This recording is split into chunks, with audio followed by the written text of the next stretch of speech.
Bonjour à toutes et à tous. Toujours dans le cadre de la théorie du groupe, dans cette vidéo, nous allons apprendre à baptiser des représentations irréductibles.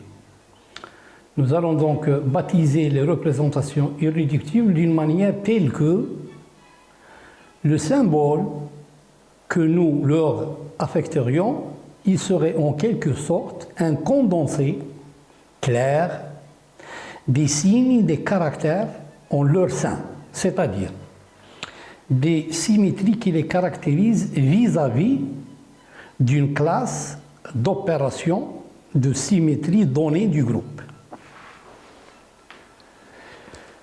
Alors, une représentation irréductible monodimensionnelle sera notée soit A, soit B.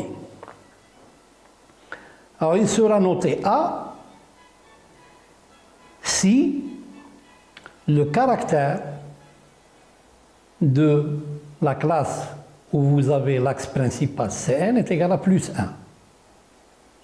Si la représentation irréductible est symétrique par rapport à une rotation de 2π sur n autour de l'axe Cn.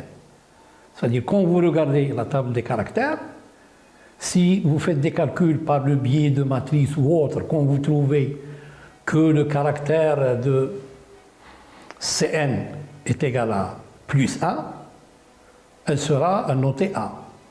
Si vous trouvez que c'est moins 1, elle sera notée B. Lorsqu'I de Cn est égal à plus 1, ça veut dire que la représentation irréductible elle est symétrique par rapport à une rotation, par rapport à cet axe-là, autour de l'axe Cn. Dans le cas où le caractère de Cn est égal à moins 1, la représentation monodimensionnelle sera notée B et tout simplement elle est antisymétrique par rapport à une rotation autour de l'axe Cn. Alors, une représentation irréductible, lorsqu'il est ou A ou B, c'est-à-dire monodimensionnel, lorsqu'il est A ou B, alors on va regarder dans le cas d'un axe de rotation 2, si on a un axe de rotation 2 dont le caractère est égal à plus 1, bien sûr, à côté du fait que le caractère de l'axe Cn il est égal à 1, donc on va la noter à 1. Si le caractère de l'axe C2 n'est pas égal à 1, il est égal à moins 1, on va la noter à 2. Dans le cas où cette représentation, il est une représentation B, donc toujours de la même manière, si le caractère de l'axe C2 est égal à plus 1, elle sera notée B1, s'il est égal à moins 1, elle sera notée B2. Et bien entendu, il faut savoir que si vous n'avez pas d'axe C2, et vous allez passer et regarder le caractère par rapport au plan de symétrie, les CV. Donc si le caractère d'un plan de symétrie sigma V est égal à plus 1, vous allez noter toujours comme par rapport à un axe C2. Donc je vais résumer. Supposons que nous avons une représentation irréductible qui est soit A soit B. Donc on regarde le caractère de l'axe Cn. S'il est égal à 1, c'est A. S'il est égal à moins 1, c'est B. On passe ensuite et on regarde. S'il existe un axe C2, on va regarder l'axe C2. S'il n'existe pas, on va regarder le plan sigma B.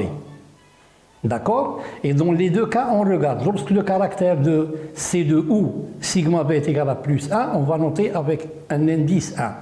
S'il est égal à moins 1, on va noter avec un indice 2. Et nous ajoutons à l'une quelconque de ces notations l'exposant. Ou si vous voulez, si la représentation irréductible en question est symétrique ou antisymétrique par rapport à un plan sigma H cette fois-ci. Donc l'exposant, il est lié à un plan sigma h. Il faut regarder le caractère de sigma h. Bien. Maintenant, si le groupe il comprend une classe d'inversion I, on mettra en bas et à droite, dans cette notation, l'indice G pour dire que c'est symétrique, ou U pour dire antisymétrique, suivant que le caractère de I est positif ou négatif. Ces symboles G et U, ils viennent de l'allemand et qui veulent dire gerade et anti-gerade tout simplement, c'est-à-dire symétrique ou antisymétrique. Maintenant, pour une représentation irréductible qui est bidimensionnelle. Alors, au lieu d'être notée, puisqu'elle est bidimensionnelle, elle n'est pas monodimensionnelle, elle sera notée avec un E. Bien sûr, les indices, les exposants que je viens de décrire, ils seront appliqués si nécessaire. Maintenant, si la représentation irréductible elle est tridimensionnelle, elle sera notée avec un T ou un F. Et il sera, elle aussi, passible des mêmes additifs de notation. C'est-à-dire qu'on appliquera la même chose. Maintenant, si vous vous souvenez, on a parlé d'une notation irréductible qui est totalement symétrique, qui est l'objet du théorème 4. Parce qu'on a vu les 5 théorèmes de Wigner. Le théorème numéro 4, il nous dit qu'il existe toujours une représentation irréductible monodimensionnelle qui est totalement symétrique. Et donc, il s'agit là donc, si vous voulez, si je cherche à noter cette représentation irréductible, puisqu'il est monodimensionnel, donc c'est ou A ou B, et puisqu'il est totalement symétrique, c'est-à-dire que nous avons le caractère de toutes les classes d'équivalence qui sont toujours positifs, donc dans ce cas-là, le caractère d'un Cn, il est positif, donc elle sera notée avec un 1, donc A1. Le caractère, bien sûr, de sigma h, si vous voulez, le caractère de sigma, de sigma 2, l'axe C2, donc le caractère de C2, il est positif, donc avec un 1, on va la noter A1. Pour sigma h, le caractère c'est toujours positif, donc on va mettre un prime. Et bien sûr, le caractère de l'inversion, il est positif, donc un G. Donc une représentation irréductible qui est totalement symétrique, hein, d'un groupe qui a une autre symétrie, c'est-à-dire où vous avez des axes C1, C2, vous avez les CH, tout ce que vous voulez. Donc elle sera notée avec un A et on indice un G et en exposant prime. Qui veut dire tout simplement que cette représentation irréductible est en effet monodimensionnelle puisqu'il est noté A. Il est symétrique par rapport à sigma V, d'où A1. Il est symétrique par rapport à sigma H et il est symétrique par rapport à I. Et donc, elle sera notée A en indice un G et en exposant un prime. Donc, si je reprends, si vous voulez, le groupe de l'ammoniac, nous avons vu qu'on avait trois, si vous voulez, trois représentations irréductibles. Hein? Les deux premières, on voit le caractère de E de la classe identité. Nous avons un 1, donc ils sont monodimensionnels. Et la troisième, elle a un 2, il est bidimensionnel. Donc, puisqu'il est bidimensionnel, elle sera notée un E. Et les monodimensionnels, elles seront notées ou A ou B. L'axe principal, c'est un axe C3.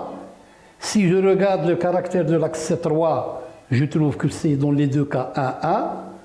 Donc, ils seront notés A, toutes les deux, A, A. Et quand je regarde le caractère de sigma V, je trouve que pour la première, c'est 1. Donc, elle sera notée A1. Et pour la deuxième, c'est moins 1, elle est négative, elle sera notée A2.